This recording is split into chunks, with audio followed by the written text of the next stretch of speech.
Hey there, weary travellers of the modern world. Tonight we're stepping away from the chaos and noise of today to find something gentler, something slower. We're journeying back to a time when survival wasn't about productivity or optimization, but about enduring, adapting, and finding small moments of grace in the darkest of circumstances. So before you settle in, maybe dim those lights, pull up that blanket, and let the soft hum of history carry you toward rest. And if you find comfort in these quiet stories from the past, feel free to let me know in the comments where you're listening from and what time it is for you. There's something soothing about knowing we're all sharing these peaceful moments together, scattered across the world. Tonight we begin with something both familiar and distant. The story of how ordinary people, not so different from us, learned to survive when the world seemed to be ending. Not through heroics or grand gestures, but through the quiet, persistent art of simply carrying on.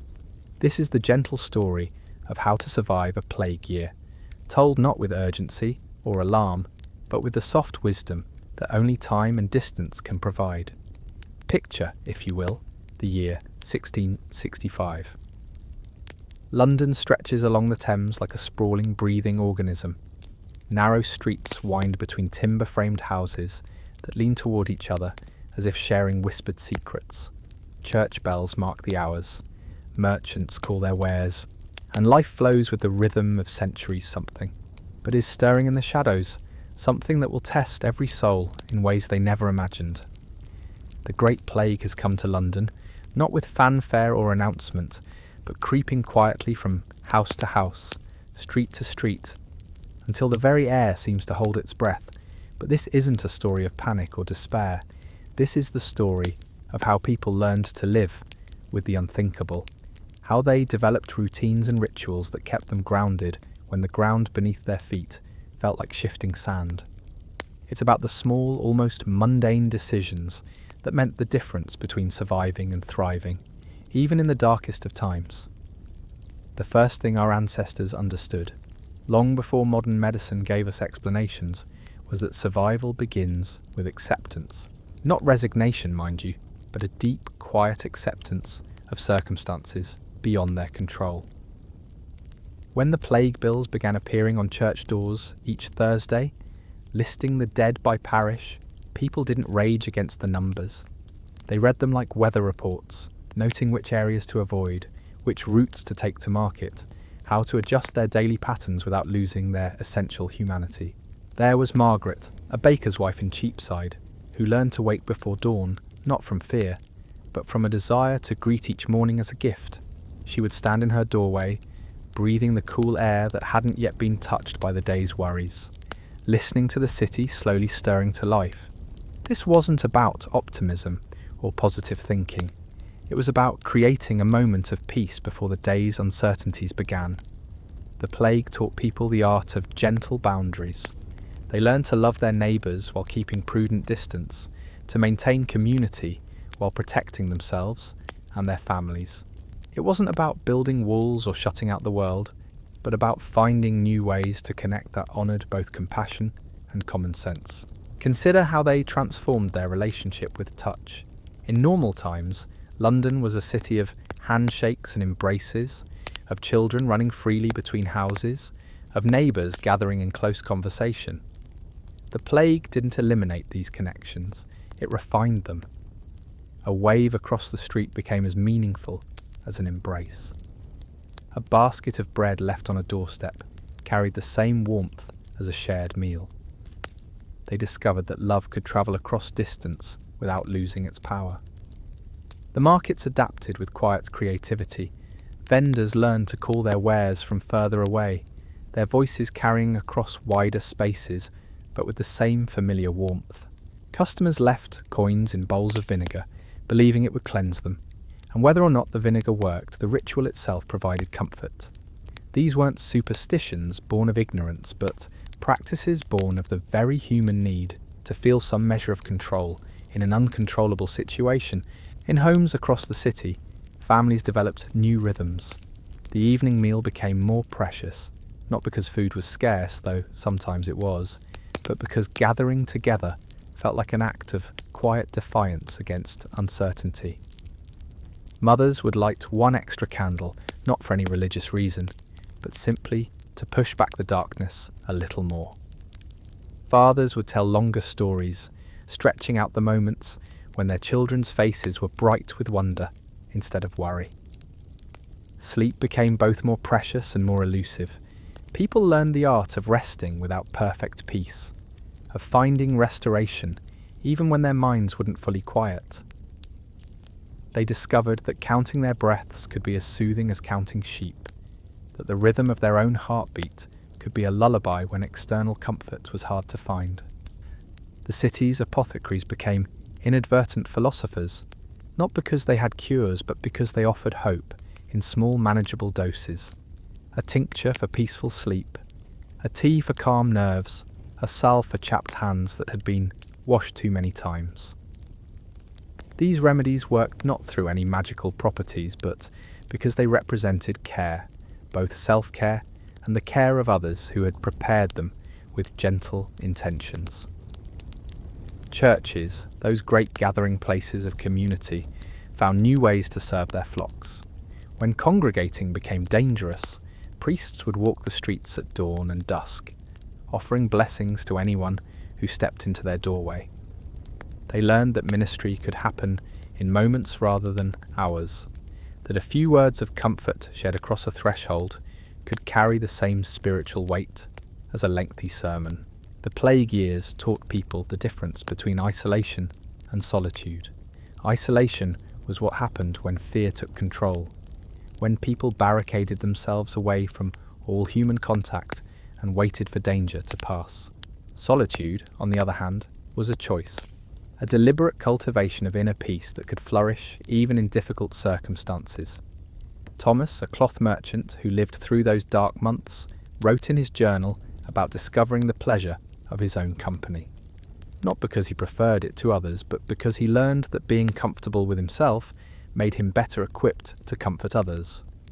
He would spend his evenings by candlelight, not working or worrying, but simply sitting with his thoughts, letting them settle like dust after a windstorm. The rhythm of the plague year was unlike anything London had known. It was slower in some ways as people learned to move more deliberately through their days, to make fewer but more meaningful choices about how to spend their time and energy.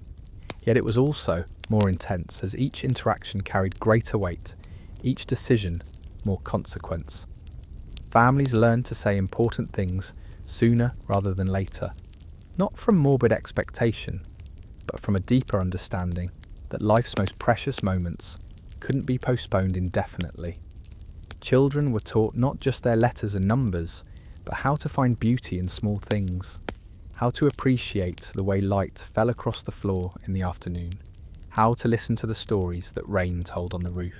The great households of London, those sprawling establishments with dozens of servants and endless activity, discovered the peace that could come from simplification. When entertaining became impossible and grand social gatherings had to be postponed indefinitely, people found unexpected pleasure in quieter pursuits. Needlework that had once been hurried was now done with meditative care.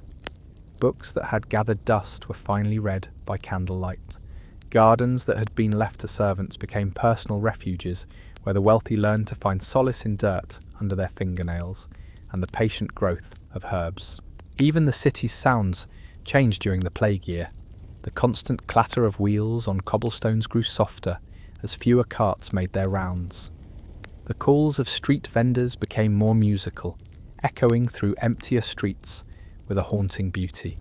Church bells, once taken for granted, became more noticeable and somehow more comforting, their bronze voices reminding everyone that time continued its steady march regardless of human troubles.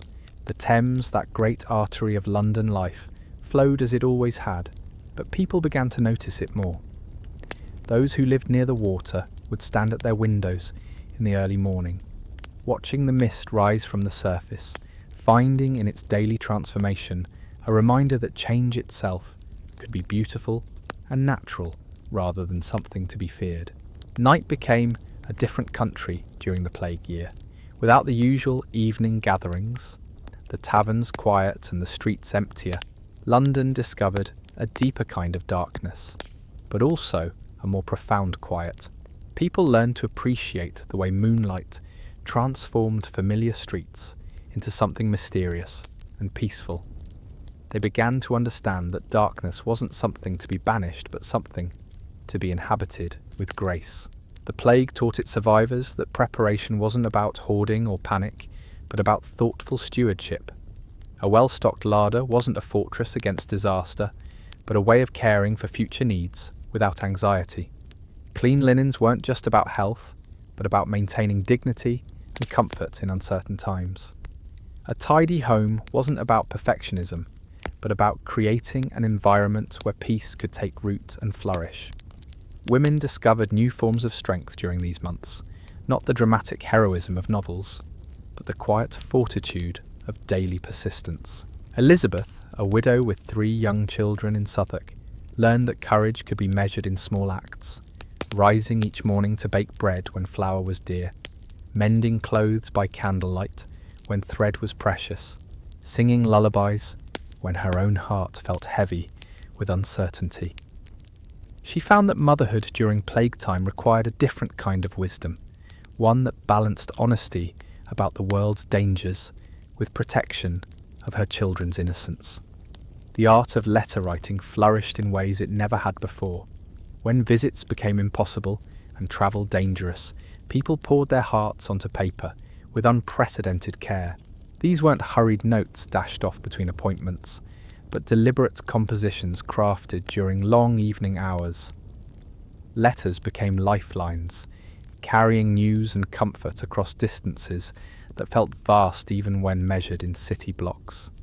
People learned to write not just about events, but about feelings, observations, and the small daily miracles that kept hope alive.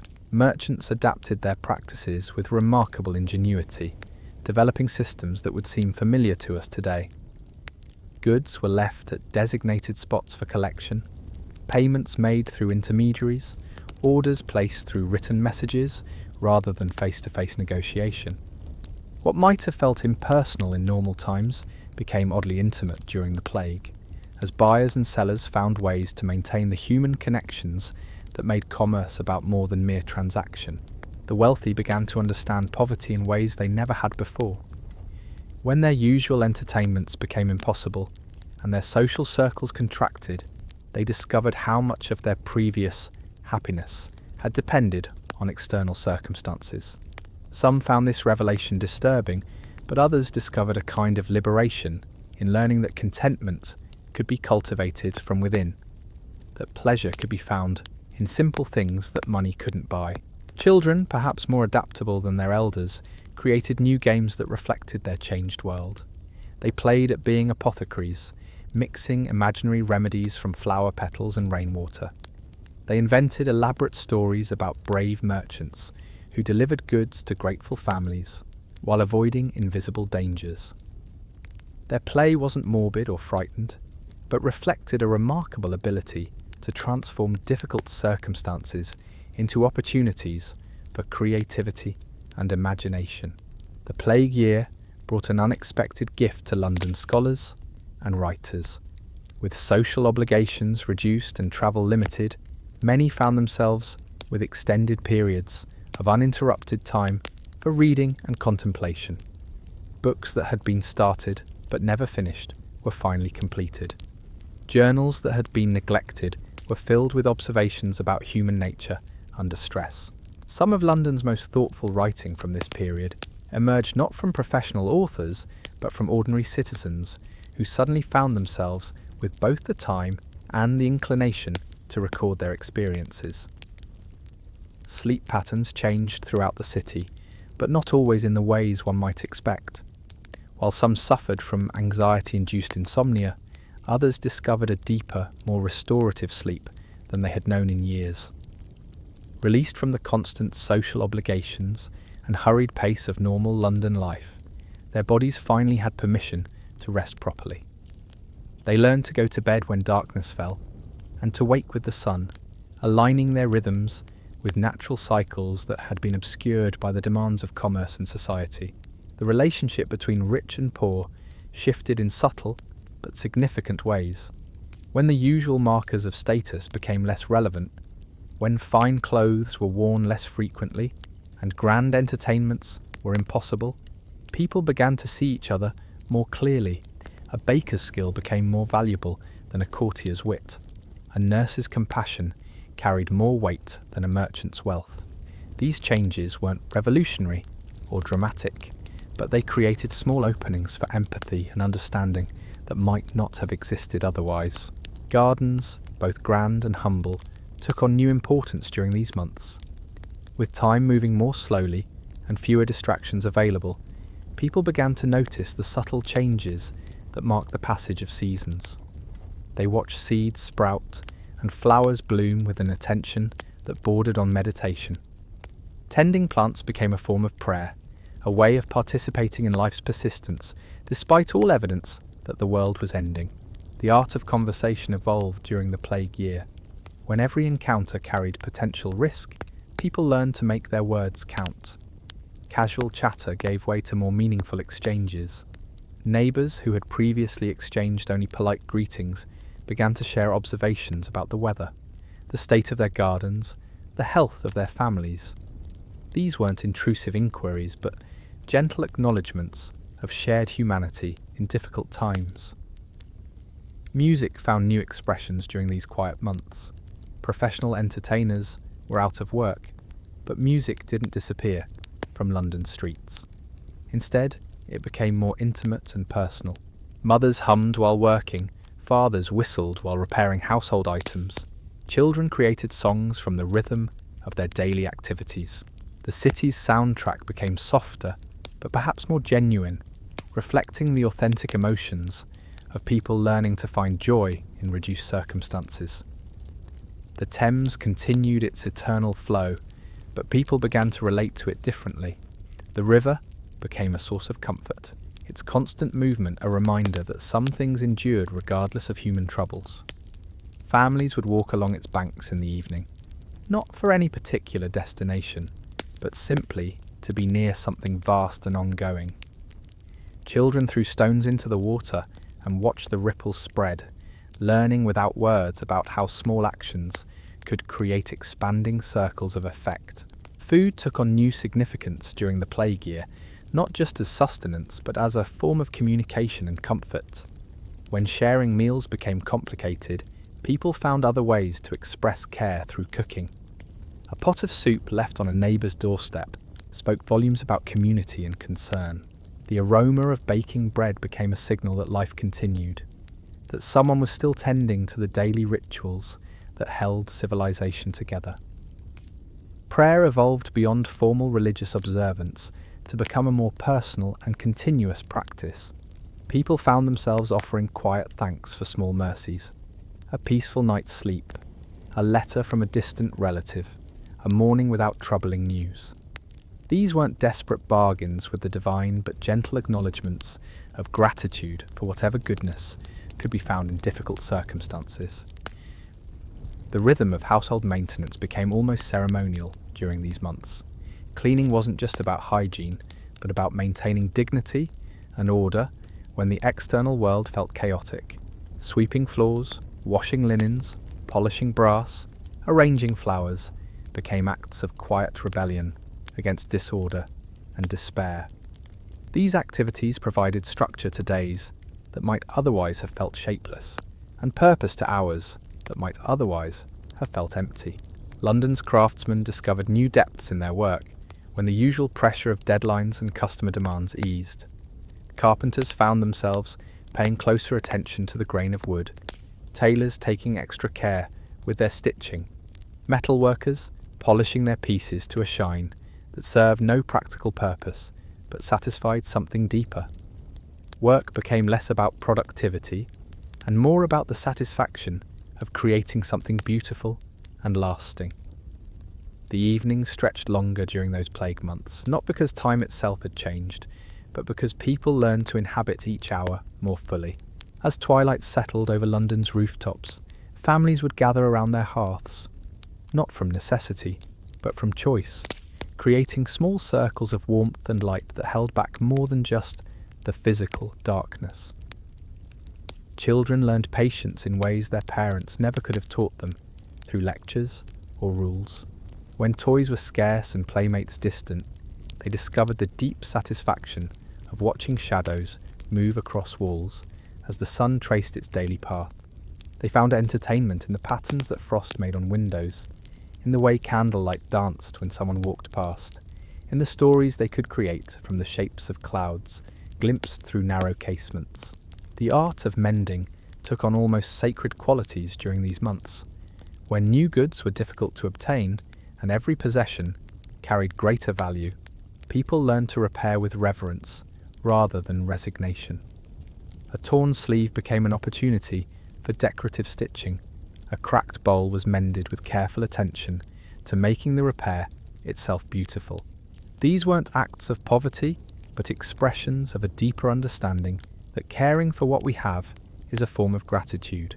Mothers developed an intuitive understanding of their children's needs that went beyond the physical.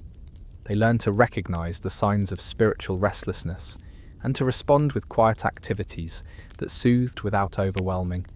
A walk to watch the sunrise, time spent sorting buttons by colour, the simple pleasure of brushing hair with long gentle strokes. These weren't prescribed remedies, but instinctive responses to the human need for comfort and connection. The relationship between indoors and outdoors shifted subtly but significantly. Windows became more important, not just as sources of light and air, but as connections to the larger world. People arranged their daily activities to take advantage of different qualities of natural light, doing fine work in the bright morning hours, enjoying contemplative activities as afternoon shadows lengthened, finding peace in the soft darkness that followed sunset. Fathers discovered new ways to be present with their families when the usual distractions of business and social obligations diminished. They learned the pleasure of really listening to their children's observations about the world, of taking time to explain how things worked, of sharing stories from their own childhoods that had seemed too trivial to mention in busier times.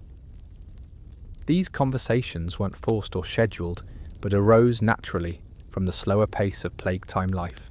The city's animals adapted alongside their human companions, and people began to notice their behaviour with new attention. Cats sunned themselves in patches of light that moved across floors throughout the day, teaching their owners something about following natural rhythms. Dogs settled more easily into quiet routines, their contentment a reminder that peace could be found in simple presence. Even the sparrows that nested in the eaves seemed less hurried, their songs becoming part of the household's daily symphony. Cooking evolved from mere necessity into a form of meditation and creativity. When ingredients were limited, cooks learned to extract maximum flavour and satisfaction from whatever was available. A simple porridge became an opportunity to practice patience as it slowly cooked, filling the house with wholesome aromas. The act of kneading bread provided physical comfort and rhythmic satisfaction that soothed anxious minds and busy hands. Sleep became more precious and more elusive, but also more intentional. People learned to prepare for rest as deliberately as they prepared for work, creating evening rituals that signaled to body and mind that the day's worries could be set aside.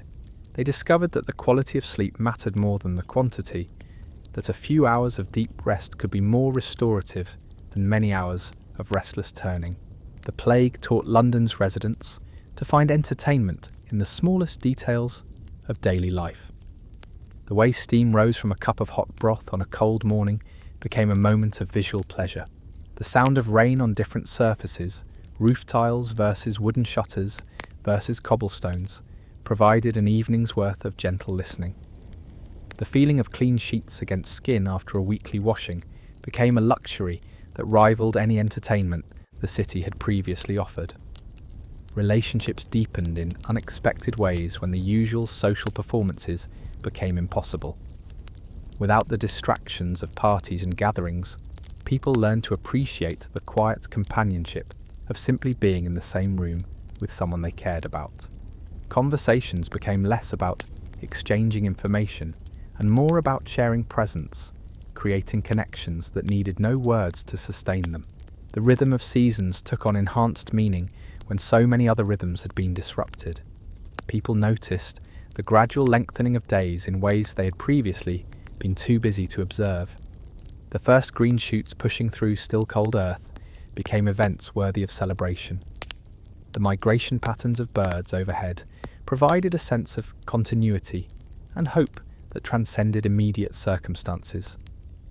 London's wells and fountains, those gathering places where neighbours had always met to collect water and exchange news, adapted to serve their communities in new ways.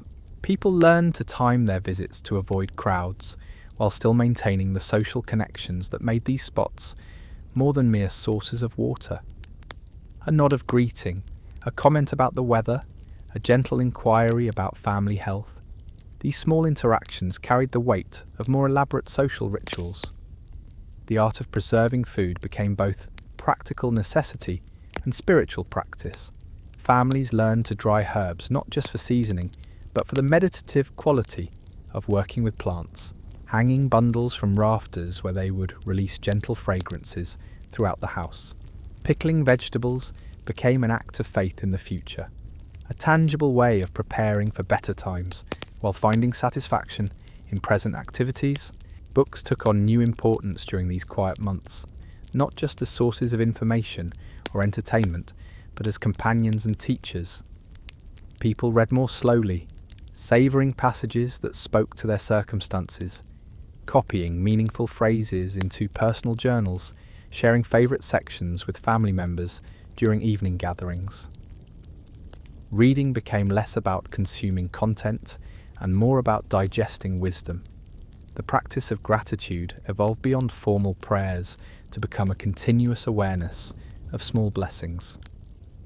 People learned to notice when their bodies felt strong, when their minds were clear, when their hearts were at peace.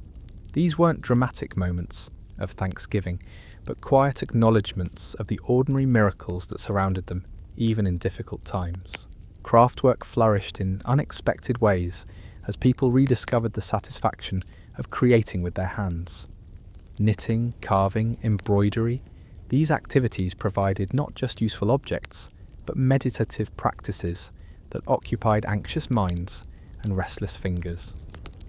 The repetitive motions became forms of prayer, the gradual progress visible reminders that patient persistence could create beauty even in dark times. The city's churches, though gathering places had become complicated, found new ways to serve their congregations. Bells rang not just to mark the hours, but to remind scattered parishioners that they remained connected to something larger than their individual struggles. The sound of those bronze voices carrying across empty streets became a form of communion that required no physical gathering. Children's bedtime stories evolved to reflect their changed world without frightening or overwhelming young listeners. Parents learned to craft tales that acknowledged difficulty while emphasizing resilience, that honored real challenges while celebrating the human capacity to endure and even thrive in adverse circumstances. These weren't false optimism, but genuine wisdom passed from one generation to the next. The practice of letter writing became an art form during these months of necessary distance. People learned to convey not just information, but emotion, not just events, but the subtle textures of daily experience. Letters became bridges across physical separation, carrying the warmth of human connection through words carefully chosen and lovingly shared. Evening light took on special significance during the plague year, that golden hour when day slowly surrendered to night, providing a daily reminder that transitions could be beautiful rather than frightening. Families would pause in their activities to watch the light change, finding in this natural rhythm a sense of continuity and hope that sustained them through uncertainty. The simple act of breathing became more conscious during these months, when the very air seemed suspect. People learned to appreciate the gift of clear lungs, of breath that came easily, of the life-sustaining rhythm that continued regardless of external circumstances. This wasn't anxiety about breathing, but gratitude for the fundamental processes that kept life flowing. Memory became more precious during the plague year, as people realised how quickly familiar routines could disappear. They began to pay closer attention to ordinary moments, storing up sensory details that might otherwise have been forgotten. The way morning light fell across a kitchen table, the sound of a particular voice reading aloud, the feeling of a child's hand in theirs during evening prayers. London's survivors learned that adaptation didn't require abandoning what they valued, but finding new ways to express and maintain those values under changed circumstances. Love continued to flow even when physical contact was limited. Community persisted even when gatherings were impossible. Faith endured even when traditional expressions of worship had to be modified. The art of contentment became a survival skill as people learned to find satisfaction in reduced circumstances without losing their capacity to hope for better times. This wasn't resignation or defeat, but a mature understanding that happiness could be cultivated internally rather than depending entirely on external conditions. They discovered that peace was portable, that joy could be found in the smallest experiences, that meaning could be created even in the midst of uncertainty. As autumn approached during that long plague year, London's residents had developed new rhythms of life that would outlast the immediate crisis. They had learned to live with grace under pressure, to find beauty in simplicity, to maintain connection across distance. These weren't just survival strategies, but discoveries about human resilience and the capacity to create meaning even in the most challenging circumstances. The approaching winter of 1665 brought with it a different kind of preparation than London had ever known. This wasn't the usual gathering of firewood and preserving of meats, though those activities continued with their seasonal rhythm. Instead, people began to prepare their spirits for the long, dark months ahead, understanding instinctively that surviving winter during plague time required more than physical readiness. Households developed new rituals around the lighting of candles as the days grew shorter. These weren't grand ceremonies, but quiet acknowledgements that light needed to be cultivated deliberately when darkness seemed to press in from all sides. Children were taught to trim wicks with careful attention, to arrange candles so their glow would reach the farthest corners of rooms, to appreciate how even the smallest flame could transform the feeling of an entire space. The markets adapted once again as the season turned. Vendors who had spent months learning to call their wares across greater distances now faced the challenge of doing so in bitter winds that scattered voices and made conversation difficult. They developed a kind of visual poetry, arranging their goods in patterns that spoke, even when words were carried away by autumn gusts. Apple sellers would stack their fruit in perfect pyramids that caught what little sunlight filtered through grey clouds. Bread bakers would leave their shutters open, just enough to let the aroma of fresh loaves drift into the street like an invitation. Women discovered new forms of domestic artistry during these months. When social visits became rare, they began to beautify their own spaces with extraordinary care. A simple bowl of late-season berries arranged on a wooden table became a masterpiece worthy of contemplation. The way firelight played across polished pewter plates provided evening entertainment that cost nothing but offered genuine pleasure. They learned that luxury wasn't about expensive objects, but about bringing mindful attention to whatever beauty already surrounded them. The rhythm of household prayers evolved to match the longer nights. Families found themselves gathering earlier in the evening, not from religious obligation, but from a desire to create islands of warmth and light in the growing darkness. These weren't formal services, but gentle acknowledgements of gratitude for the day's small victories. A child who had slept peacefully, a neighbour glimpsed through a window, healthy and going about their business. The simple fact that their hearth fire continued to burn steadily against the cold. London's physicians, those brave souls who continued to tend the sick, despite obvious dangers, developed their own quiet wisdom during these months. They learned to offer comfort even when cure was impossible, to provide hope without false promises, to be present with suffering in ways that honoured both their patients' dignity and their own limitations. Dr. Nathaniel, who served the parishes around St. Paul's, would later write that he learned more about healing during the plague year than in all his previous studies combined, not because he discovered new treatments, but because he discovered new ways of being human in the face of mystery. The city's seamstresses and tailors found unexpected purpose in their work as people began to value mending over purchasing, preservation over replacement. They learned to see each torn garment as a puzzle to be solved with creativity rather than simply a task to be completed. A rent in a child's coat became an opportunity for decorative patching that transformed damage into embellishment. A worn collar was refreshed with careful stitching that made the garment more beautiful than it had been when new. Children's games evolved to reflect their new understanding of the world while maintaining the essential playfulness that kept their spirits bright. They created elaborate scenarios involving brave apothecaries who delivered healing potions across dangerous distances. They played at being letter carriers, understanding somehow that words could travel where people could not, that messages could carry love across spaces too wide for embraces.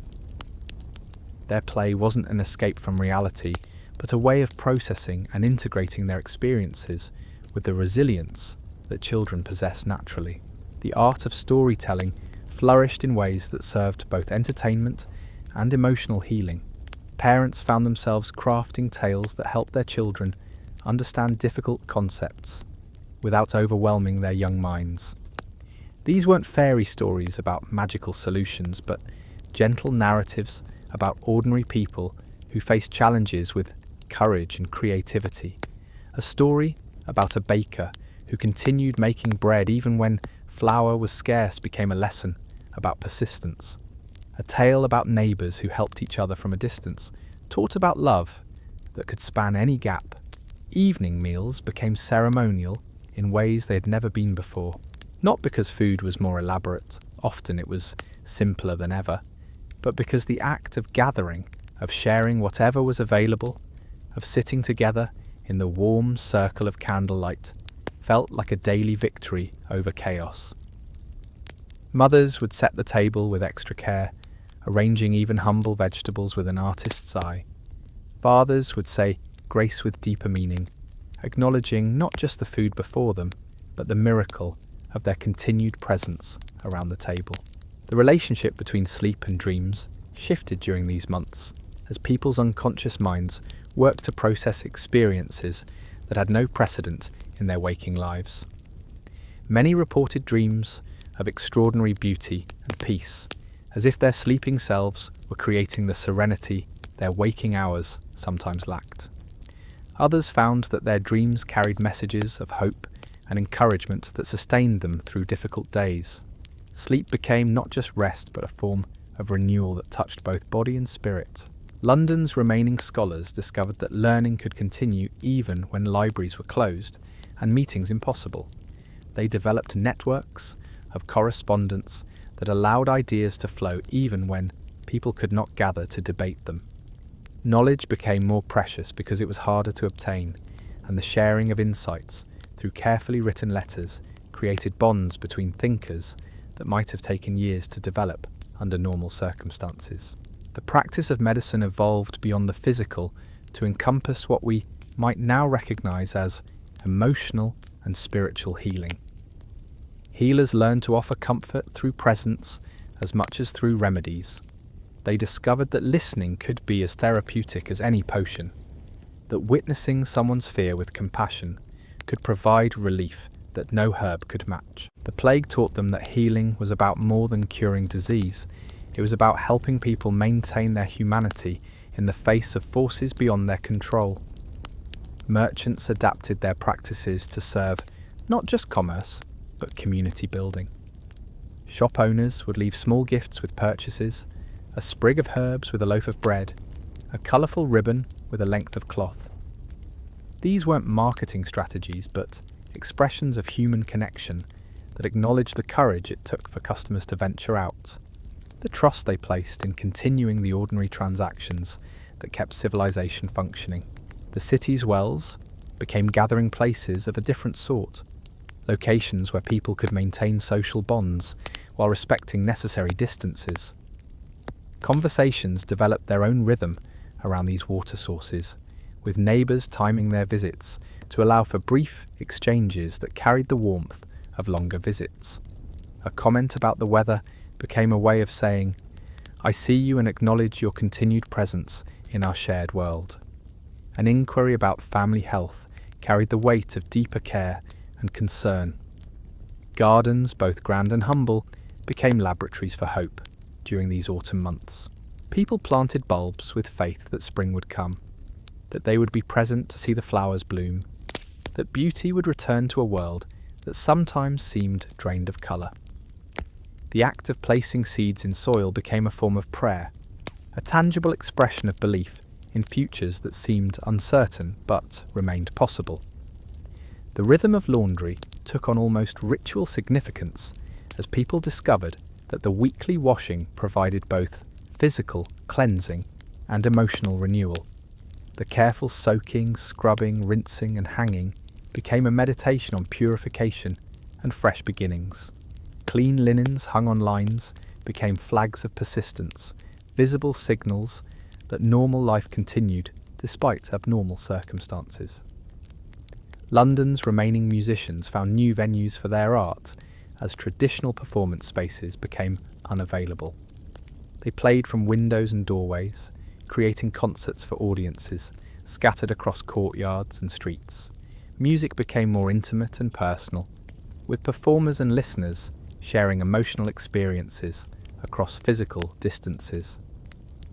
A violin played at twilight from an upper window could move an entire neighbourhood to tears or joy, creating community through shared aesthetic experience. The art of preservation took on deeper meaning as people learned to extend the life of everything precious to them. Food was preserved with extra care, but so were letters, pressed flowers, children's drawings, anything that carried emotional significance. They developed an intuitive understanding that in times of loss, the ability to maintain and protect what remained became a form of resistance against despair. Fathers discovered new depths in their relationships with their children when the usual distractions of business and social obligations were stripped away. They learned to see their sons and daughters not just as responsibilities to be managed, but as individuals with unique perspectives worth understanding. Evening conversations became explorations of young minds grappling with complex realities, and parents found themselves learning as much as they taught. The practice of gratitude evolved beyond formal expressions to become a way of seeing that transformed ordinary experiences into moments of recognition and appreciation. People learned to notice when they felt truly well, when their minds were clear and peaceful, when their hearts were light despite heavy circumstances. This wasn't forced optimism, but genuine awareness of the gifts that persisted even during difficult times. Needlework became a form of meditation for women whose hands needed occupation, while their minds processed unprecedented challenges. The repetitive motions of stitching provided a rhythm that soothed anxiety while creating objects of beauty and utility. Embroidery patterns became more elaborate and personal during these months, as if women were stitching their hopes and dreams into fabric that would outlast the immediate crisis. The city's remaining clergy learned to minister to souls in new ways when traditional forms of pastoral care became complicated. They developed practices of distant blessing, offering prayers from church steps for parishioners gathered in the street below. They learned that spiritual comfort could be provided through written words as effectively as through personal presence, and their letters became sources of strength for families facing isolation and uncertainty. Children's education continued, but took on different forms as formal schooling became impossible. Parents became teachers in ways they had never expected, discovering that they possessed knowledge and wisdom worth passing on to the next generation. Lessons happened organically throughout the day, with arithmetic learned through household management, history through family stories, science through observation of the natural world that continued its cycles regardless of human troubles. The rhythm of seasons became more noticeable and more comforting as people learned to find stability in natural cycles when human institutions felt unstable. The gradual shortening of days, the changing colours of leaves, the migration patterns of birds, these became anchors of continuity in a world where so much else had changed. People developed deeper relationships with the natural world, finding in its persistence a model for their own endurance. Evening light took on almost sacred qualities during these months, as the golden hour provided daily reassurance that beauty could still appear even in dark times. Families would pause in their activities to watch the sun set over London's rooftops, finding in this daily transition a reminder that endings could be peaceful and that darkness was always followed by light. The art of conversation became more intentional when every interaction carried greater weight. People learned to listen more carefully, to choose words more thoughtfully, to express care more directly. Small talk evolved into genuine inquiry about each other's well-being. Casual encounters became opportunities for meaningful connection that fed souls hungry for human understanding. London's bakers discovered that their work carried emotional significance far beyond mere sustenance. The aroma of fresh bread became a signal that life continued, that someone was still tending to the daily rituals that held civilization together.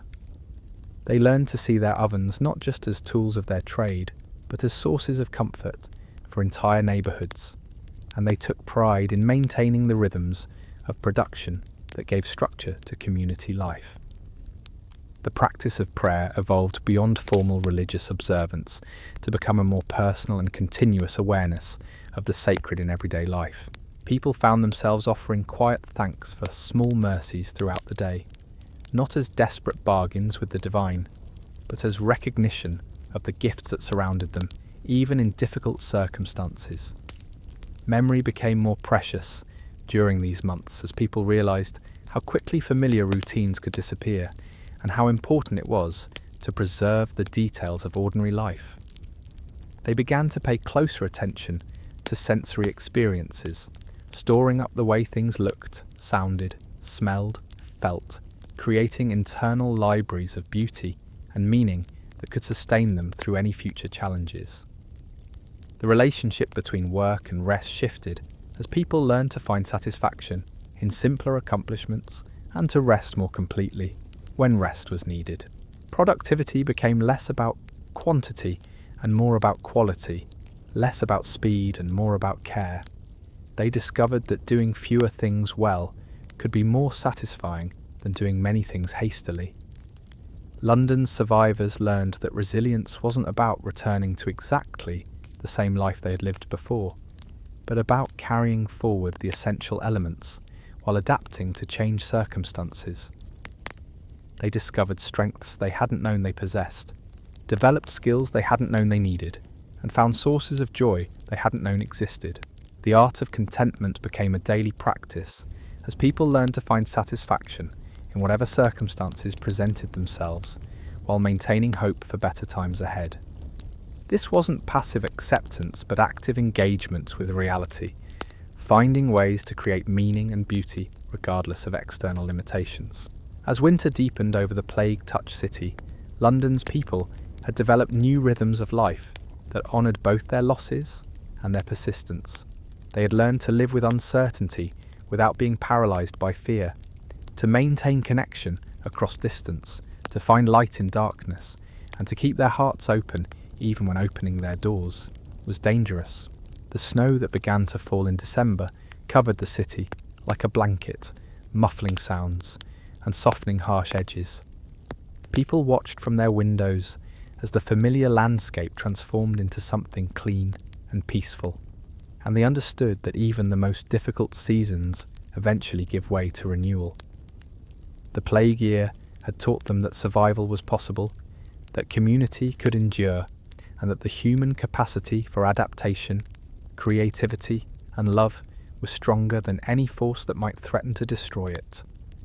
In their warm homes, gathered around fires that pushed back both cold and darkness, London's families settled into the long winter nights with hard-earned wisdom about what truly mattered and what could be released. They had learned to survive, not just physically, but spiritually, not just individually, but collectively.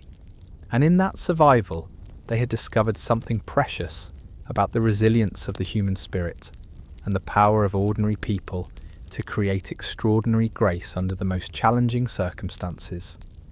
The plague year was teaching them that endings could also be beginnings, that loss could create space for unexpected discoveries, and that even in the darkest times there were always small lights to be found, tended, and shared with others who needed their warmth. The winter deepened into something profound and transformative. London's cobblestones disappeared beneath layers of snow that turned the familiar city into a landscape of gentle curves and softened edges. In this transformed world, people discovered that winter itself could be a teacher, offering lessons about patience, endurance, and the kind of beauty that emerges only from stark simplicity. Households developed new relationships with fire during these coldest months. The hearth became more than a source of warmth. It became the heart around which all life organized itself. Families learned to read the language of flames, understanding when to add another log, when to bank the coals for the night, when to simply sit quietly and let the dancing light work its ancient magic on anxious minds. Children would lie on their bellies, watching the patterns that fire made against the walls, creating stories from the shadows that flickered and danced in the warm glow. The sound of wind became a constant companion during these winter nights. Rather than fighting its presence, people learned to find comfort in its voice. They discovered that wind against shutters could be as soothing as any lullaby, that the howling which had once seemed threatening could become a reminder of their own safety and shelter. Mothers would tell their children that the wind was simply the world breathing, and that their own warm beds were protected by walls that had stood through countless storms. Food preparation took on ceremonial qualities during the deepest winter months. When fresh ingredients were scarce, cooks learned to transform simple, preserved foods into meals that nourished both body and spirit. A pot of soup simmering on the hearth became an all-day meditation, filling the house with aromas that promised comfort and continuity. The careful addition of herbs, dried during autumn's abundance, became moments of connection with warmer seasons and the promise of their return. Sleep patterns changed again as the long winter nights offered more hours of darkness than anyone could remember experiencing. Rather than fighting these extended periods of rest, people learned to embrace them as gifts. They discovered that winter sleep could be deeper and more restorative, that dreams came more easily when the world outside was hushed and still. Beds became refuges, not just from cold, but from the accumulated weariness of months spent adapting to extraordinary circumstances. The practice of storytelling reached new heights during these winter evenings, when families had no choice but to entertain themselves with words and imagination. Parents discovered reserves of creativity they hadn't known they possessed, spinning tales that helped their children make sense of their world while providing escape from its harder realities. These stories weren't borrowed from books, but created fresh each evening, filled with characters who faced challenges with courage and found unexpected sources of help along their journeys. Candle making became both practical necessity and artistic expression during the winter months. Families learned to dip their own candles with materials saved throughout the year, creating sources of light that carried personal meaning. The process itself became meditative, the rhythmic dipping and cooling requiring patience and attention that drew minds away from worry and into the satisfying present moment of creation. Windows took on new importance as winter tightened its grip on the city. These openings to the outside world became galleries for natural art as frost painted elaborate patterns across the glass each night. People would wake early to admire these temporary masterpieces before the day's warmth erased them, understanding instinctively that beauty could be found in the most unexpected places if they simply knew how to look. The rhythm of wood cutting and fire tending created structure for winter days when other routines had been disrupted. Men learned to find satisfaction in the physical work of splitting logs, in the precise stacking that would ensure dry fuel throughout the cold months. The sound of an axe biting into wood became part of winter's music, a percussion that spoke of preparation and provision, of human determination to create warmth and comfort even in the face of nature's challenges. Children adapted to winter with remarkable creativity, finding entertainment in activities their parents would never have considered worthy of attention. They learned to read the patterns that their breath made in cold air, turning exhalation into a form of play. They discovered that ice formations on water buckets could be carefully removed and held up to windows, like natural stained glass, creating temporary art that transformed ordinary light into something magical. The city's few remaining shops adapted their practices to serve customers who ventured out only when absolutely necessary. Merchants learned to bundle goods in ways that made single trips more efficient, understanding that each journey through winter streets required considerable effort and planning. They developed systems of credit and deferred payment that acknowledged the seasonal challenges everyone faced, creating networks of mutual support that transcended simple commercial transaction. Letter writing flourished during winter's enforced isolation, as people found themselves with long evening hours and deep need for connection with the wider world. The act of writing became more deliberate and thoughtful when paper was precious and delivery uncertain.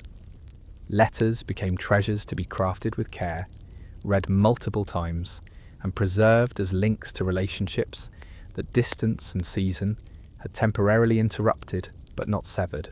The preparation of herbal remedies took on increased importance as winter ailments tested immune systems already challenged by months of unusual stress. Women became neighbourhood apothecaries, sharing knowledge about which preserved plants could soothe coughs, ease joint pain, or promote restful sleep. This wasn't formal medicine, but the accumulated wisdom of generations who had learned to work with nature's pharmacy during the months when fresh healing plants lay dormant beneath snow. Evening prayers evolved to include gratitude for warmth, for shelter, for the simple miracle of waking each morning to find their fires still burning and their families still breathing peacefully beside them. These weren't desperate pleas, but quiet acknowledgements of the daily gifts that made survival possible, and occasionally even pleasant despite difficult circumstances. The art of mending reached new levels of creativity during winter months, when replacement was impossible, and every garment needed to last until spring.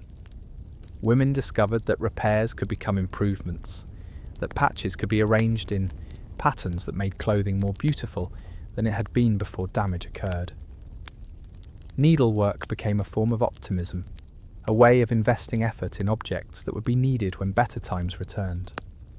Memory became a form of entertainment during the long winter evenings, as families shared stories from their past, creating oral histories that preserved not just events, but the emotional textures of experiences that had shaped their lives. Grandparents found new purpose in recounting tales from their youth, while children learned that their own family story was part of a larger narrative that stretched back through generations of people who had faced challenges and found ways to overcome them. The relationship between indoor and outdoor spaces shifted as winter made the outside world less accessible, but paradoxically more noticeable.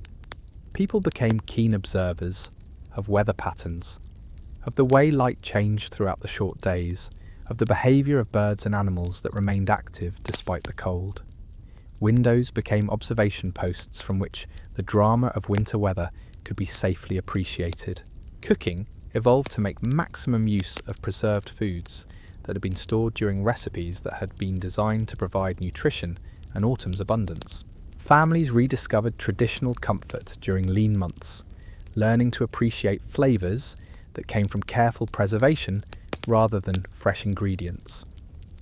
The process of meal preparation became more deliberate and ceremonial, with each dish representing both physical sustenance and emotional comfort. The practice of gratitude expanded to include appreciation for things that had previously been taken for granted. The simple fact that water didn't freeze inside the house became worthy of notice and thanks.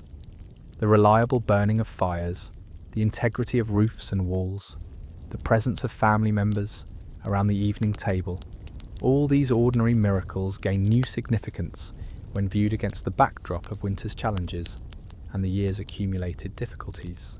Children's bedtime routines became more elaborate and comforting as parents recognised the need to help young minds settle into sleep despite the anxiety that could accompany long, dark nights. Stories became longer and more detailed, prayers more personal and specific, tucking in rituals more thorough and loving. Parents discovered that the extra time spent helping children transition to sleep was rewarded by more peaceful nights for everyone. The sound of footsteps on snow became part of winter's vocabulary, each type of walker creating distinctive rhythms that could be identified from inside warm houses.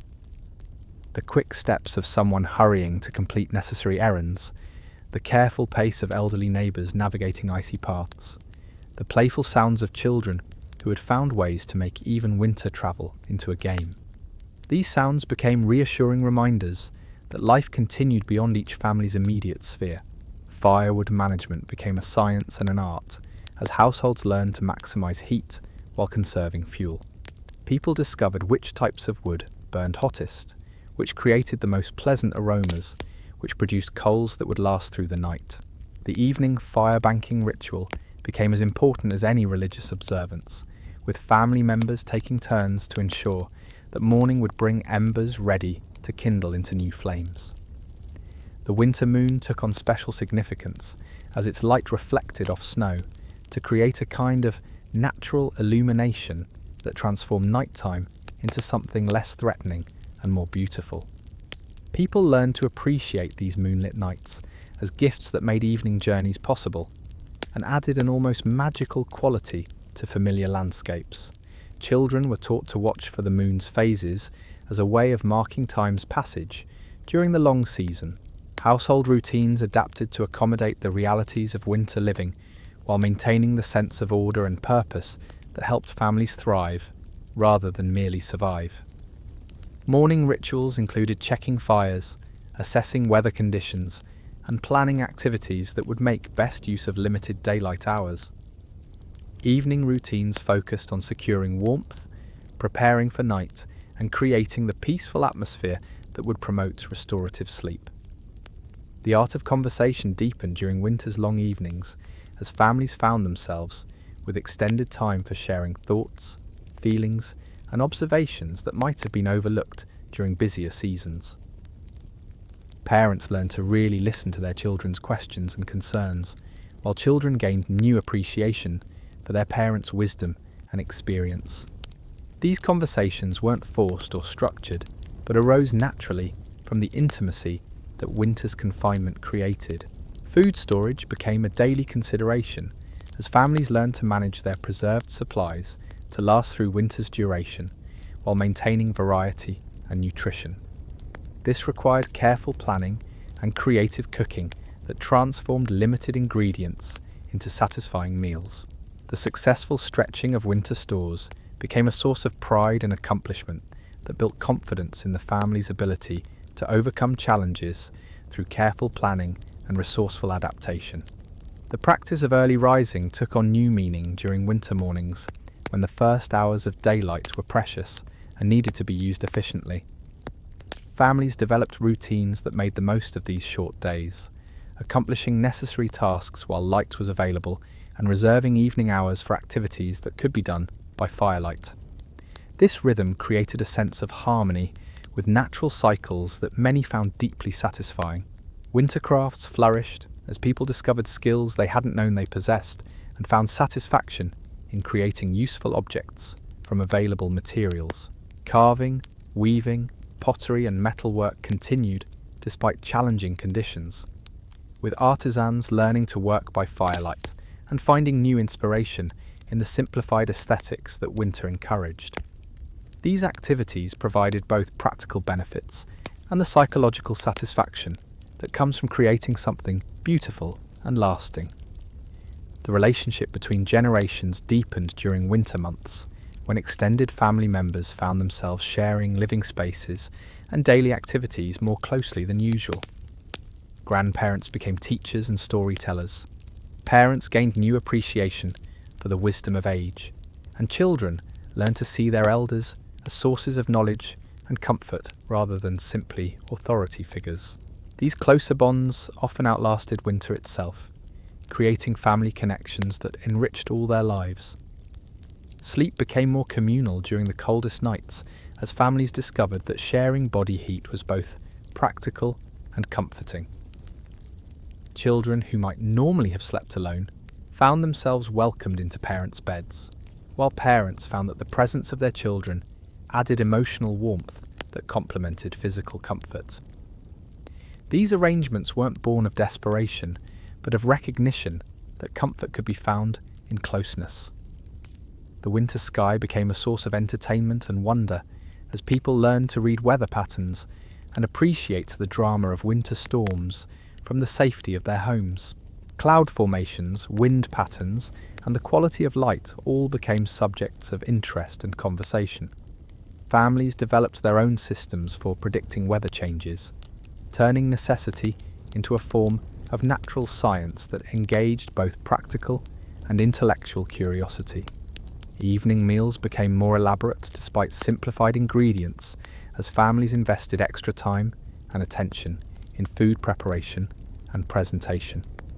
The dinner table became a gathering place where the day's experiences were shared, plans for tomorrow were discussed, and the simple pleasure of being together was consciously appreciated.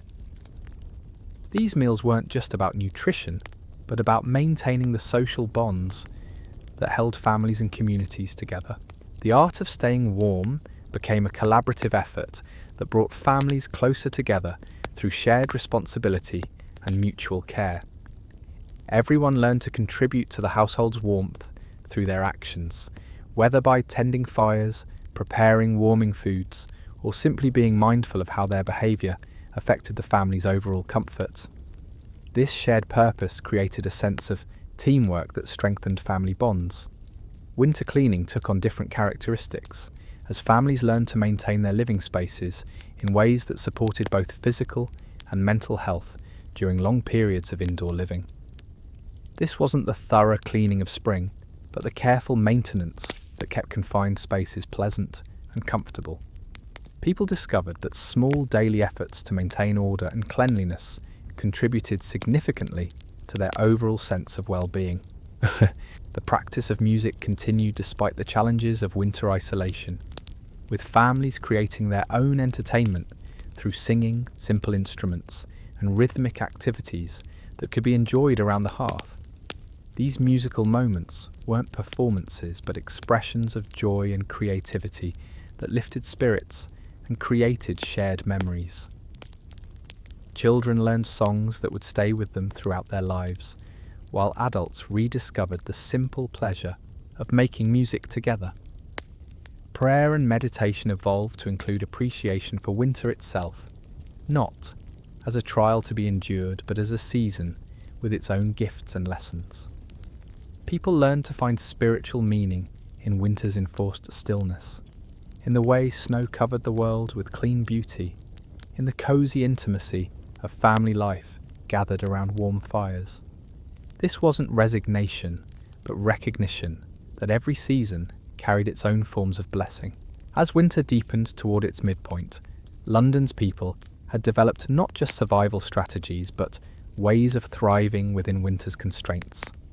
They had learned that limitation could inspire creativity, that confinement could deepen relationships, and that the simplest pleasures could provide the most lasting satisfaction. The plague year had taught them to adapt, and winter was teaching them to find joy in adaptation itself. The snow continued to fall softly outside their windows, covering the city in a blanket of peace that muffled sound and softened harsh edges. Inside their warm homes, families settled into rhythms that honoured both their need for comfort and their capacity for growth. They were learning that surviving difficult times wasn't just about endurance, but about discovering what it meant to be fully human in the face of challenge. Winter nights stretched long and quiet around them, filled with the gentle sounds of crackling fires, soft conversation, and the steady breathing of loved ones sleeping peacefully nearby. They had found ways to make even the darkest season bright with meaning, connection, and the quiet satisfaction of lives lived with intention and grace. The approach of spring brought with it a different kind of anticipation than London had ever known before. It wasn't the usual eager waiting for warmth and flowers, though those desires certainly remained. Instead, it was a more complex emotion, a mixture of hope and caution, of longing and learned patience. The plague year had taught them that seasons could bring unexpected gifts, but also that change itself needed to be approached with wisdom rather than reckless enthusiasm. February's first tentative thaws created small pools of standing water in the streets where snow had accumulated through the winter months. Children would press their faces against frost-covered windows, watching these tiny lakes appear and disappear as temperatures fluctuated between freezing and merely cold. Their parents learned to read these signs not just as weather indicators, but as reminders that change was always possible, that even the most frozen circumstances eventually yielded to warmer influences. The lengthening days became cause for quiet celebration in households that had learned to mark time by candlelight and firelight rather than by the sun's presence. Families began to notice that their evening meals could be prepared with a bit more natural light that morning. Activities could begin without immediately lighting lamps. These small increments of daylight felt like daily gifts, each one a promise that the world was slowly turning toward renewal. Merchants began to cautiously expand their offerings as trade routes that had been disrupted by winter weather slowly reopened. The first fresh supplies to arrive in London's markets weren't greeted with the frenzied enthusiasm that might have been expected, but with careful appreciation and thoughtful purchasing. People had learned during the winter months to make do with less, and they carried this wisdom into spring's abundance, choosing quality over quantity and treating each purchase as a conscious decision rather than an automatic response to availability. The city's wells, those gathering places that had served as community centres throughout the winter, began to see more activity as people felt safer venturing out for longer periods. Conversations around these water sources took on a different quality, less focused on mere survival and more interested in planning for the future. Neighbours shared seeds they had saved from previous seasons, discussed plans for small gardens, and offered advice about which crops might thrive in their particular corners of the city. Children's energy began to shift as longer days provided more opportunities for outdoor observation and play. They couldn't yet run freely through the streets as they had before the plague, but they could spend more time at windows and in doorways, watching the world wake up from its winter sleep. Their games evolved to include more elaborate scenarios about spring planting, about animals emerging from winter hiding, about the magical transformation that was beginning to occur in the world around them. Mothers found themselves thinking more about preservation and preparation, not from anxiety about future shortages, but from a deep understanding of seasonal rhythms that the plague year had taught them to respect. They began planning which herbs to grow in small indoor pots, which foods to preserve when spring's abundance arrived, how to capture and maintain the energy that warmer weather would bring to their households. The practice of letter writing continued to flourish as people realised that the connections they had maintained through winter correspondence were too valuable to abandon simply because spring might eventually allow more direct contact. Letters had become bridges that could span any distance, whether measured in miles or in the cautious space that people still maintained between themselves and others. The careful crafting of written words had become a skill that enriched relationships in ways that casual conversation sometimes could not. Evening fires remained central to household life, even as the desperate need for warmth began to ease slightly. Families had discovered that gathering around the hearth provided benefits that went far beyond temperature control. The flickering light continued to create an atmosphere that encouraged storytelling, quiet conversation, and the kind of peaceful contemplation that helped process the day's experiences and prepare for tomorrow's possibilities. Sleep patterns began to adjust gradually to the changing light, but people were careful not to abandon the deeper rest they had learned to cultivate during winter's long nights. They had discovered that quality of sleep mattered more than strict adherence to clock time, and they carried this wisdom forward, allowing their bodies to find natural rhythms that honoured both seasonal changes and individual needs for restoration. The art of mending continued to evolve as people realised that the skills they had developed during winter's necessities could enhance their lives even when replacement items became available again.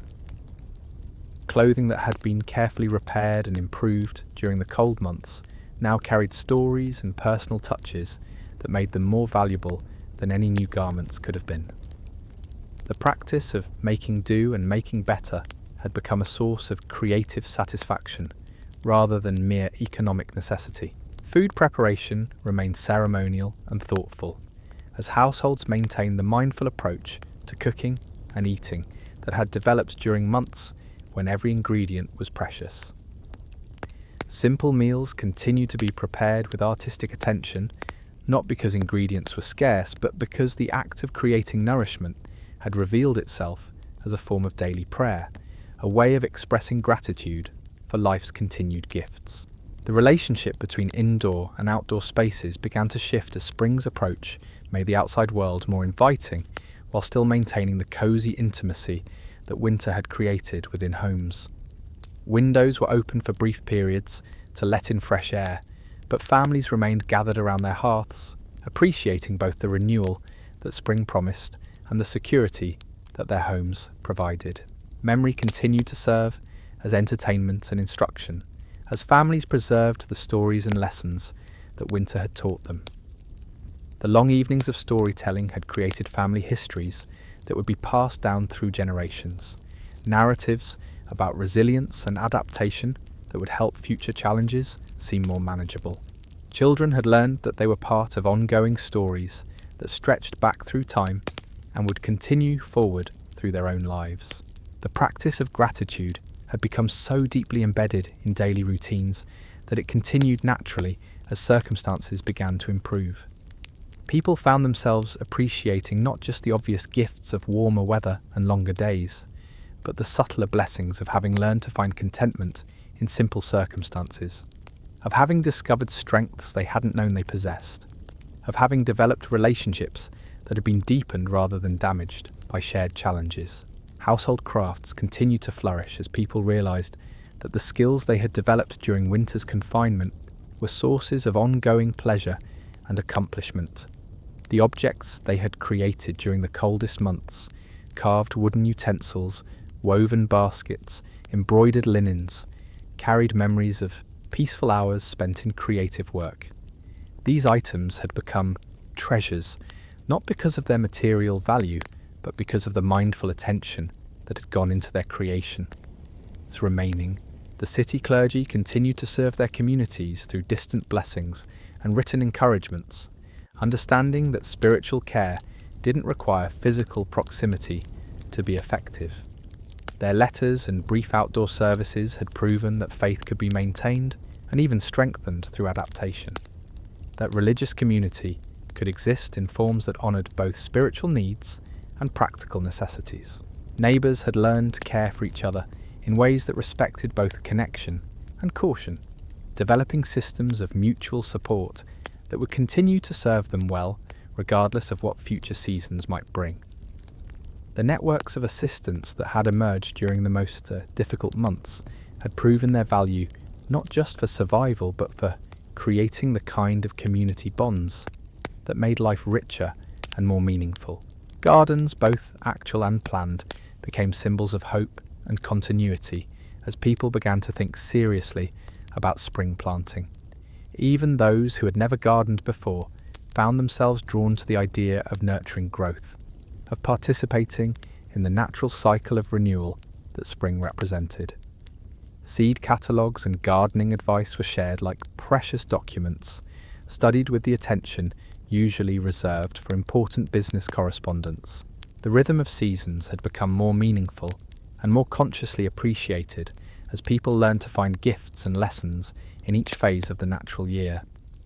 They had discovered that every season offered its own forms of beauty and wisdom, that challenging times could teach valuable lessons, and that human beings possessed remarkable capacities for adaptation and growth when circumstances demanded it. Music continued to provide comfort and connection as families maintained the evening traditions of singing and simple instrumental playing that had developed during winter's isolation. These musical moments weren't just entertainment, but expressions of joy and creativity that affirmed life's essential goodness, even in difficult times. Children had learned songs that would carry them through their own future challenges, while adults had rediscovered the simple pleasure of making music together. The practice of early rising continued as people had learned to value the quiet hours of dawn, when the world felt most peaceful and full of possibility. These morning moments had become times of reflection and preparation, opportunities to set intentions for the day ahead and to appreciate the simple miracle of waking to another day of life and possibility. London survivors had learned that resilience wasn't about returning to exactly the same life they had lived before their challenges began, but about carrying forward the essential elements while adapting to changed circumstances. They had discovered that growth could emerge from difficulty, that community could be strengthened by shared trials, and that ordinary people possessed extraordinary capacities for courage, creativity, and love. Winter cleaning continued, but with a different spirit, less about desperate maintenance and more about conscious care for the spaces that had sheltered and sustained them through difficult months. People had learned that their homes were more than mere shelter. They were sanctuaries where family bonds had been strengthened, where creativity had flourished, where peace had been cultivated even when the outside world felt uncertain. The art of conversation had been refined through months of deeper listening and more intentional speaking, creating communication patterns that enriched relationships in lasting ways. Families had learned to share not just information, but emotions, observations, and dreams, creating bonds of understanding that would serve them well in any future circumstances they might face together.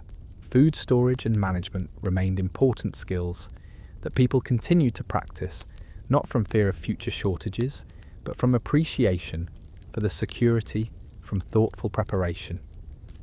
They and satisfaction that came had learned that having enough without having too much created a sense of balance and gratitude that enhanced daily life and reduced anxiety about future uncertainties.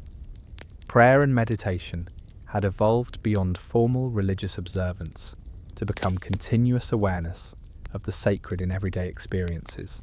People found themselves offering quiet thanks throughout their days, not as desperate bargains with the divine, but as natural expressions of appreciation for the countless small miracles that made life possible and occasionally beautiful.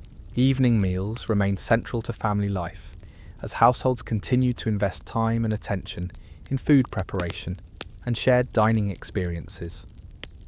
The dinner table had proven itself as a gathering place where relationships were nurtured, where daily experiences were processed and integrated, and where the simple pleasure of being together could be consciously appreciated and celebrated.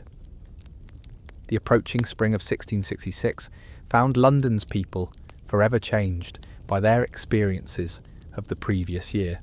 They had learned to live with uncertainty without being paralysed by fear, to maintain hope without denying reality, to find joy in simple pleasures while remaining prepared for future challenges. Most importantly, they had discovered that human beings possessed remarkable capacities for adaptation, growth, and mutual support when circumstances demanded the best of their character and creativity. As the snow began its final melting and the first green shoots pushed through the still cold earth, London survivors looked toward the future, not with naive optimism, but with hard-earned wisdom about what truly mattered and what could be released. They had learned that survival was possible, that community could endure, and that even in the darkest times, there were always sources of light to be found, tended, and shared with others who needed their warmth. The plague year was ending, but its lessons would continue. In their quiet homes, around their warm fires, surrounded by the people they loved, London's families prepared to carry forward the wisdom they had gained. They had learned not just how to survive difficult times, but how to find meaning, beauty, and even joy in the midst of challenge. And perhaps most importantly, they had discovered that ordinary people, armed with nothing more than love, patience, and determination, could create extraordinary grace under the most trying circumstances life could offer. The city slept peacefully under its blanket of slowly melting snow, its people resting in beds warmed by more than just fires and blankets. They rested in the knowledge that they had faced the unthinkable and found ways not just to endure, but to grow, to love, and to hope. Tomorrow would bring new challenges, as all tomorrows do, but they would meet them with the quiet confidence that comes from having learned that survival is possible, that community endures, and that the human spirit, like spring itself, finds ways to bloom even after the longest and darkest winters. The first warm breeze of March carried with it something more precious than the scent of thawing earth. It carried possibility. After months of calculated survival, of measuring each day by what could be endured rather than what could be hoped for, London's people found themselves cautiously considering what life might become, rather than simply what it had been. Windows that had remained shuttered throughout winter's grip began to open for longer periods, not just to air out rooms, but to invite the world back in. Children pressed their faces against glass that no longer bore frost patterns, watching with fascination as puddles formed and reformed in streets they remembered running through freely. Their parents stood behind them, hands resting gently on small shoulders, sharing the quiet wonder of witnessing winter's retreat. The morning light felt different in March, not just brighter, but somehow more welcoming. It stretched across floors that had been lit by candlelight for so many months, creating patterns that families had almost forgotten existed. Women found themselves adjusting their daily routines not from necessity, but from the simple pleasure of working in natural light, of seeing colours as they truly were, rather than as firelight had painted them. Merchants began to display their wares with something approaching the old enthusiasm, though tempered by wisdom that the plague year had taught them. A bolt of bright fabric hanging in a shop window wasn't just merchandise, but a declaration that beauty still mattered, that people still desired loveliness in their lives despite having learned to find contentment in simplicity. The colours seemed more vivid after months of winter's muted palette, like musical notes played after a long silence. The city's sounds began to change as well. Footsteps on cobblestones carried a different rhythm, less hurried than before the plague, but more purposeful than during winter's careful treading. Voices carried further in the warming air, and conversations lingered longer as people rediscovered the pleasure of unhurried exchange, with neighbours they had seen only briefly through the cold months. Gardens became subjects of intense interest and planning, as people realised that growing their own food had transformed from luxury to necessity to genuine pleasure. Seed packets were studied with the attention once reserved for important documents, and advice about soil preparation was shared like treasured wisdom. Even those who had never considered themselves gardeners found themselves drawn to the idea of nurturing something green and growing. The rhythm of laundry changed as warmer weather made the weekly washing less of an ordeal and more of an opportunity. Clothes could hang longer in fresh air, and the process of cleaning became less about mere hygiene and more about renewal and preparation for a season that promised more interaction with the wider world. Clean linens snapping in spring breezes became flags of optimism, visible declarations that better days were coming. Mothers began to think differently about their children's futures, not with the protective anxiety that had marked the plague year, but with cautious hope about opportunities that might emerge as the world slowly reopened. Education could resume in new forms, friendships could be carefully renewed, and the skills their children had learned during isolation could be combined with the social experiences that spring might make possible again. The evening meal began to shift from the ceremonial gathering around the hearth that had sustained families through winter to something more expansive, though still treasured. Tables were set with a bit more care, and conversations turned more often to plans and possibilities rather than simply to gratitude for surviving another day. These weren't grand ambitions, but gentle hopes about small improvements that spring might bring. Sleep patterns naturally adjusted to the lengthening days, but people were careful to preserve the deep rest they had learned to cultivate during winter's long nights. They had discovered that peace could be found in darkness, that dreams could carry messages of hope, and that morning brought renewed strength for whatever the day might offer. This wisdom about rest would serve them well, regardless of what future seasons brought. The practice of letter writing continued to flourish as people realised that the connections they had maintained through written words were too valuable to abandon. Distance had become less about physical space and more about the quality of attention they gave to relationships. A carefully crafted letter could carry as much intimacy as a shared meal, and the time spent choosing words had become a form of meditation on what truly mattered in human connection. Church bells took on different meanings as spring approached, ringing not just to mark time's passage, but to celebrate time's gifts. The bronze voices that had provided comfort during isolation now seemed to invite gathering, though people remained cautious about large assemblies. Instead, they found ways to create smaller congregations, intimate groups, and that could worship safely while maintaining the spiritual community that sustained them through difficulty. The art of storytelling evolved as families prepared to eventually share their plague year experiences with others who hadn't lived through them. These weren't tales of heroism, but quiet narratives about discovery, about learning to find light in darkness, about the small choices that had made survival possible. Children would carry these stories forward, understanding from their earliest years that ordinary people possessed extraordinary strength when circumstances demanded it. Household routines remained centered around mindful attention to daily tasks, but with growing confidence that these routines were choices rather than desperate necessities. The careful tending of fires, the thoughtful preparation of meals, the gentle maintenance of living spaces, all had revealed themselves as forms of prayer, ways of honouring life and expressing gratitude for its continuation. The practice of gratitude had become so natural that it continued without effort, woven into the fabric of daily experience.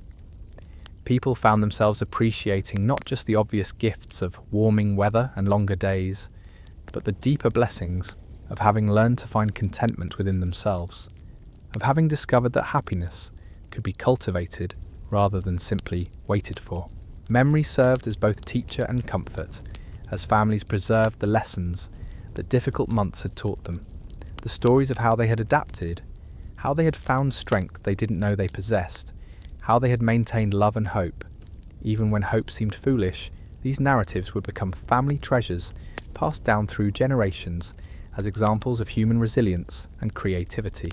Needlework and other crafts continued as sources of meditation and accomplishment, but with growing awareness that the skills developed during necessity had become sources of genuine pleasure.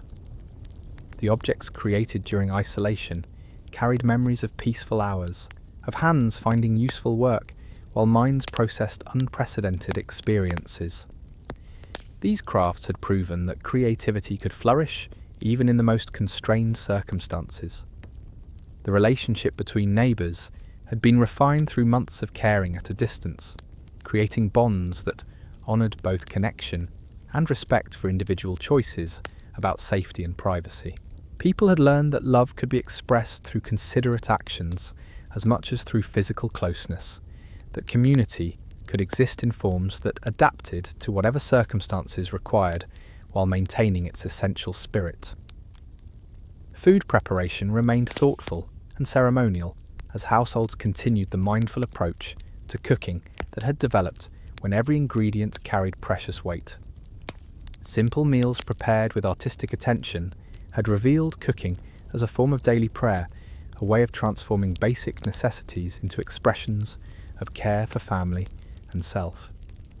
This reverence for nourishment would continue regardless of abundance or scarcity. The city's wells continued to serve as gathering places where community could be maintained while respecting individual boundaries. Conversations around these water sources had developed their own rhythms and protocols, ways of sharing news and expressing care that honoured both connection and caution. These interactions had proven that meaningful relationships could be sustained through adaptation rather than abandoned during difficulty. London's remaining musicians found that the intimate performances they had developed during isolation had created deeper connections between performers and listeners than grand concerts ever had. Music shared from doorways and windows had proven that art could travel across any distance, that beauty could be transmitted through air and walls and careful attention. These smaller concerts would continue because they had revealed music's essential power to create community. Prayer had evolved beyond formal religious observance to become a way of moving through the world with conscious appreciation for its gifts and mysteries. People found themselves offering quiet thanks throughout their days, not from obligation, but from natural awareness of the countless miracles that made life possible. This continuous gratitude had become a source of peace that would sustain them through whatever future challenges might arise. The rhythm of seasons had become more consciously appreciated as people learned that each phase of the natural year offered its own forms of wisdom and beauty. They had discovered that challenging times could be teachers, that limitation could inspire creativity, that patience could be a form of strength rather than passive waiting. This deeper understanding of natural cycles would inform their approach to all future changes. Children's education had evolved to include not just traditional subjects, but wisdom about resilience, adaptation, and finding joy in simple circumstances. They had learned that courage could be quiet, that strength could be gentle, that intelligence included knowing how to rest, how to connect with others, how to find meaning in ordinary activities. These lessons would serve them throughout their lives. The practice of early rising continued as people had discovered the peace that could be found in dawn hours when the world felt most full of possibility. These morning moments had become times of reflection and intention setting, opportunities to greet each new day as a gift rather than simply another period of time to be endured. The wisdom of beginning each day with conscious appreciation would continue to enrich their lives. Evening light retained its special significance as the golden hour continued to provide daily reminders that transitions could be beautiful rather than frightening. Families still paused to watch the sun set over London's rooftops, finding in this daily rhythm a source of continuity that transcended immediate circumstances.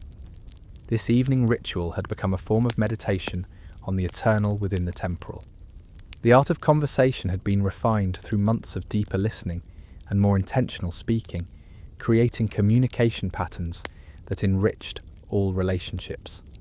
People had learned that words carried weight, that silence could be meaningful, that the quality of attention they brought to interactions mattered more than the quantity of time spent together. These communication skills would enhance every future relationship. London's bakers continued to understand their work as more than commerce, recognizing that the aroma of fresh bread served their communities in ways that transcended mere sustenance. The daily ritual of baking had become a form of service that provided structure and comfort to neighbourhoods, a reminder that some traditions endured regardless of circumstances. This understanding of work as service would continue to guide their approach to their craft. Household management had become an art form that balanced preparation with present moment appreciation, planning for future needs while finding satisfaction in current circumstances. People had learned that security came not from accumulating possessions, but from developing skills, maintaining relationships, and cultivating inner resources that could sustain them through any challenge. This balanced approach to stewardship would serve them well in all seasons. The practice of mending had revealed itself as a metaphor for life itself, showing that damage could become opportunity, that repairs could be improvements, that caring for what they already possessed was a form of gratitude that created more satisfaction than constantly acquiring new things. This wisdom about restoration and renewal would influence their approach to everything, from relationships to possessions to their own personal growth. Winter cleaning had evolved into conscious care for the spaces that sheltered and sustained them, understanding that their homes were more than mere buildings, but sanctuaries where love could flourish, creativity could bloom, and peace could be cultivated. This reverent approach to domestic life would continue because it had proven that ordinary activities could become forms of spiritual practice when approached with mindful attention. As March warmed into April, London's people carried forward not just survival strategies, but wisdom about what it meant to live fully under any circumstances. They had learned that resilience was not about returning to previous ways of life, but about integrating lessons learned during challenge into more conscious, grateful, and connected ways of being in the world. The plague year had ended, but its gifts would continue to enrich their lives for years to come. The city stirred with renewed life, but it was not the same life that had existed before. It was deeper, more considered, more appreciative of simple gifts and small moments of grace. London's survivors had discovered that they possessed capacities for adaptation, creativity, and love that they had never known existed within them. And perhaps most importantly, they had learned that even in the darkest times, human beings could create light, share warmth, and build community in ways that honoured both individual needs and collective well-being. The spring of 1666 brought not just warming weather, but the quiet satisfaction that comes from having faced the unthinkable and discovered that survival was possible, that growth could emerge from constraint, and that ordinary people, armed with nothing more than love, patience, and determination, could create extraordinary beauty in the most challenging circumstances. Their city slept peacefully under stars that shone the same light that had witnessed their struggles and their triumphs, their fears and their courage, their losses and their discoveries about what it truly meant to be human.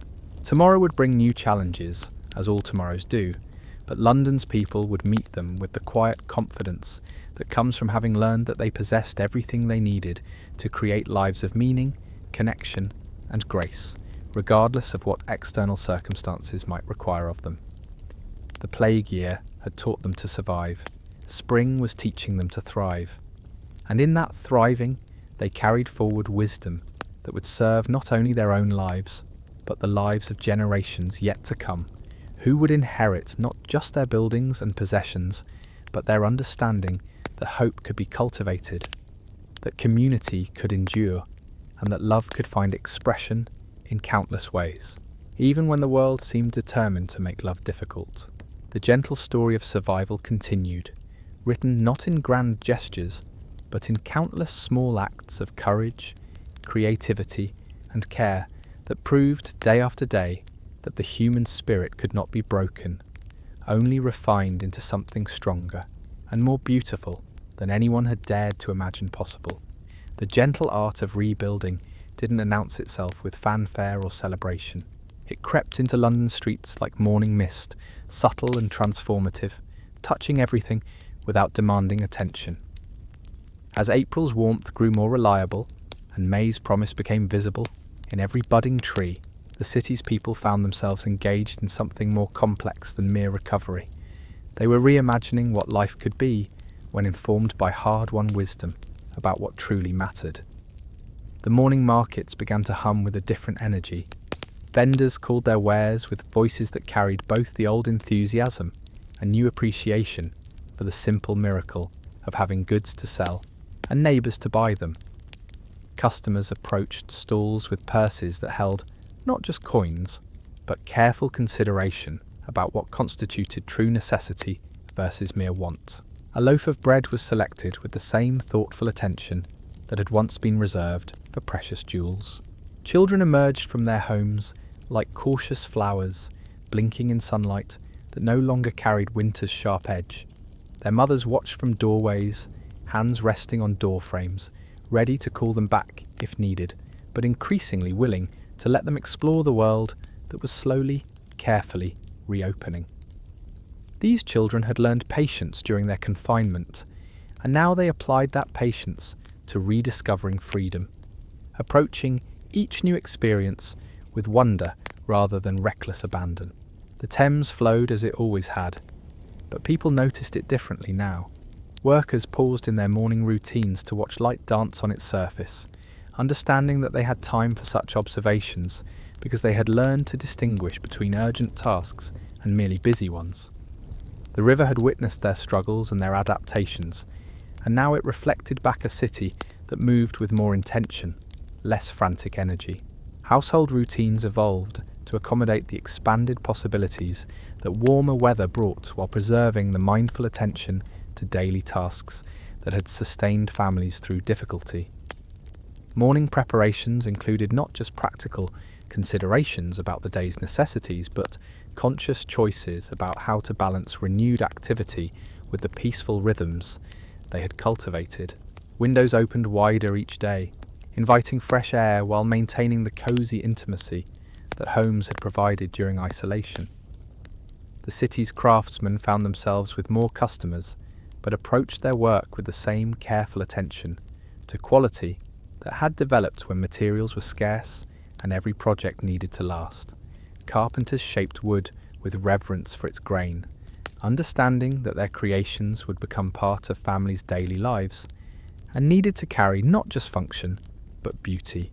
Seamstresses stitched garments with the knowledge that clothing served purposes beyond mere coverage, that well-made items could provide comfort and confidence to their wearers. Letters continued to travel between households even as face-to-face visits became more possible. People had discovered that written words could carry emotions and thoughts that sometimes escaped during spoken conversation, that the act of choosing words carefully created a different kind of intimacy than casual talk. Correspondence had become an art form that enriched relationships rather than merely maintaining them across distance.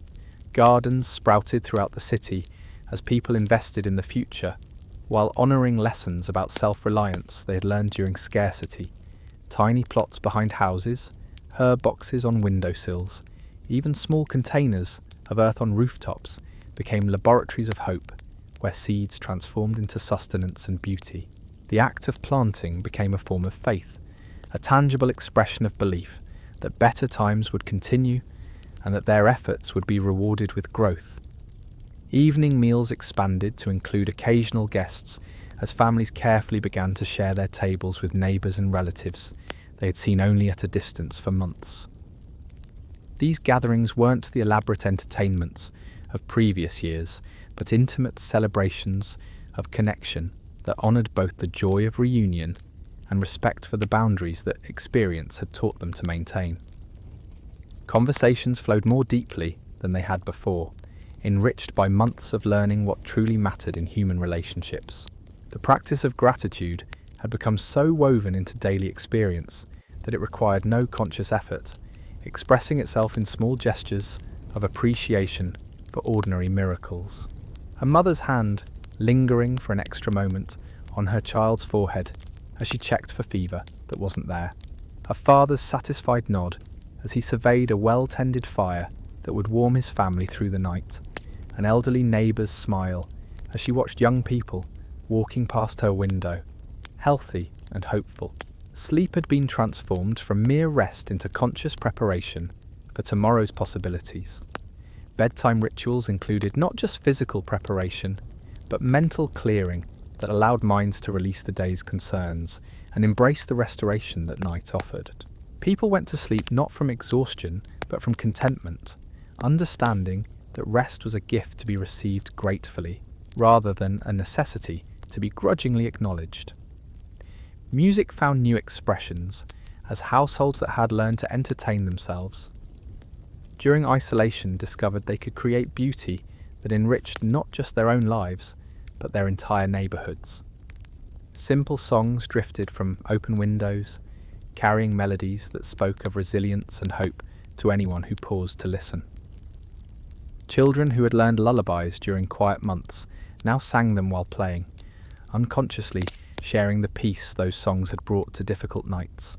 The relationship between work and rest had been permanently altered by months of learning that productivity meant different things under different circumstances. People approached their daily tasks with energy restored by adequate sleep, and spirits nourished by meaningful activity. They had discovered that doing fewer things with complete attention created more satisfaction than rushing through endless obligations with scattered focus.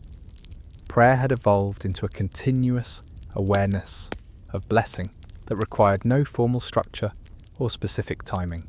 Gratitude arose naturally throughout the day as people noticed light falling beautifully across floors, as they heard laughter from children playing safely nearby, as they felt the satisfaction of completing tasks that served their family's well-being. This constant appreciation had become a way of moving through the world that transformed ordinary activities into expressions of reverence for life itself. The art of conversation had been refined through months of making every word count when opportunities for exchange were precious. People listened more carefully, spoke more thoughtfully, and discovered that meaningful communication created bonds deeper than casual chatter ever could. Even brief exchanges with strangers carried warmth that acknowledged their shared humanity and mutual survival of challenging times. London's streets began to fill with purposeful movement as people ventured out, not just for necessity, but for the simple pleasure of being part of a community that was healing and growing. Footsteps on cobblestones created rhythms that spoke of confidence gradually returning, of hope carefully nurtured, of determination to build something better from the wisdom that hardship had provided. Mothers discovered that the patience they had cultivated while caring for families in confined spaces served them well, as they helped children readjust to expanded freedoms. They could guide without controlling, protect without smothering, and provide security while encouraging growth. The skills developed during crisis had become permanent enhancements to their capacity for nurturing. Fathers found that the presence they had learned to offer during long winter evenings continued to enrich their relationships with wives and children, even as external demands on their time began to increase. They had discovered that attention was more valuable than activity, that being fully present for shorter periods created deeper connections than being physically present but mentally distracted for longer ones. The city's merchants adapted their practices to serve customers who had learned to value quality over quantity, durability over novelty, and meaning over mere acquisition. Trade relationships became partnerships based on mutual respect and understanding that both buyer and seller had survived difficulty and deserved consideration for their circumstances and needs. Neighbourhoods developed their own rhythms of mutual support that balanced individual privacy with collective care. People checked on each other without intruding, offered help without creating obligation, and maintained the networks of assistance that had proven their worth during the most challenging months. These bonds had been tested by adversity and proven strong enough to enhance prosperity as well. Children who had learned to find entertainment in simple activities continued to appreciate small pleasures even as more elaborate diversions became available again. They approached new experiences with wonder rather than taking them for granted, understanding instinctively that joy could be found in the simplest circumstances if they brought the right attention to them. And so our gentle journey through that long-ago plague year comes to rest, like evening light settling softly over London's ancient stones. We've walked alongside ordinary people who discovered extraordinary grace in the smallest acts of daily courage. They taught us that survival isn't about returning unchanged, but about carrying forward the wisdom that difficulty provides. In their quiet resilience, we find a reminder that even in our own uncertain times, peace can be cultivated, community can endure, and hope can be found in the simplest moments if we know how to look. Sleep well, knowing that the human spirit, like spring itself, always finds a way to bloom again.